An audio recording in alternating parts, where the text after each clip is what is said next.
আমাদের মাঝে আসন অলঙ্কৃত করেছেন সাবেক সফল ছাত্র নেতা, সাবেক সফল।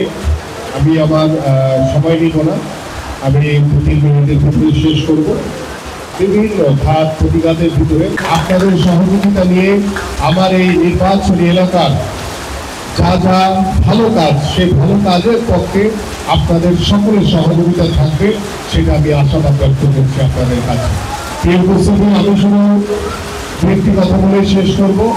আমার এক ভাই প্রথমে যিনি বলে গেছেন, আলিসু ভাই, তিনি বলে গেছেন যে এখানে কোথাও কোথাও চাঁদাবাজি হচ্ছে। আমি আপনার কাছে অনুরোধ করবো, আপনি আজকে রাতে পারলে আজকে রাতেই, নাহলে কালকে সকালবেলা অবশ্যই তারা এই চাঁদাবাজির সাথে জড়িত সেই নামগুলো, সেই দুষ্কৃতিকারীদের নামগুলো আমার কাছে দিবেন। আমরা বাংলাদেশ সেনাবাহিনী কিংবা পুলিশের সাথে কথা বলে তাদের বিরুদ্ধে দ্রুতই আইনগত ব্যবস্থা নেব।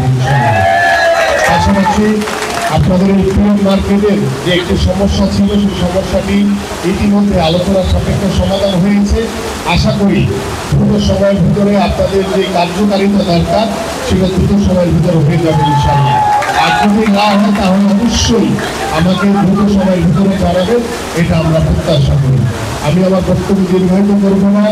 আজকে এই মিটিংটি আমরা আবারও করব, কারণ যেহেতু প্রকৃতির আল্লাহর তরফ থেকে যে বৃষ্টি, রহমতের বৃষ্টি পড়ছে, সেটা আটকানোর মতো ক্ষমতা আমাদের কারো নাই।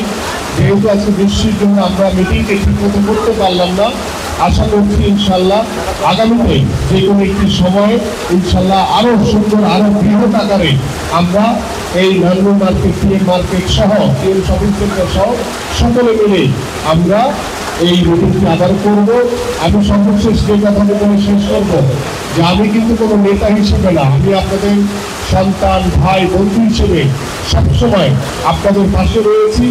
আগামীতে ইনশাল্লাহ সবসময় আপনাদের পাশে থাকবো এবং আপনাদের সহযোগিতার মাধ্যমে আগামী ফেব্রুয়ারিতে যে নির্বাচন হবে, সেই নির্বাচনে আপনাদের ভোটে, এদেশের সাধারণ মানুষের ভোটে বাংলাদেশ জাতীয়তাবাদী দল বিএনপি নির্বাচিত হলে সরকার গঠন করলে আমাদের এক ভাই বলেছেন যে একটি নির্ধারিত জায়গায় যদি মার্কেট করে দেওয়া যায় কিনা, ইনশাল্লাহ সেই আশা আপনাদের পূরণ হবে। আমরা সকলেই ঐক্যবদ্ধভাবে যদি একসাথে কাজ করি, কোনো ষড়যন্ত্র, কোনো বিদেশি ষড়যন্ত্র কেউ আমাদেরকে আটকাতে পারবে না ইনশাল্লাহ। সকল ষড়যন্ত্র মোকাবেলা করে আমরা ন্যায় পথে, সততার পথে কাজ করে যাবো ইনশাল্লাহ। আমরা একটি ঐক্যবদ্ধ সমাজ গঠন করবো, এই প্রত্যাশা ব্যক্ত করে আমি আমার বক্তব্য শেষ করছি। সবাই ভালো থাকবেন, সুস্থ থাকবেন। বাংলাদেশ ধন্যবাদ, বাংলাদেশ জাতীয়তাবাদী দল বিএনপি ধন্যবাদ। জাকির হোসেন যুগ্ম সাধারণ সম্পাদক, দেশ প্রদান করছে মোহাম্মদ আলমগীর লিটন।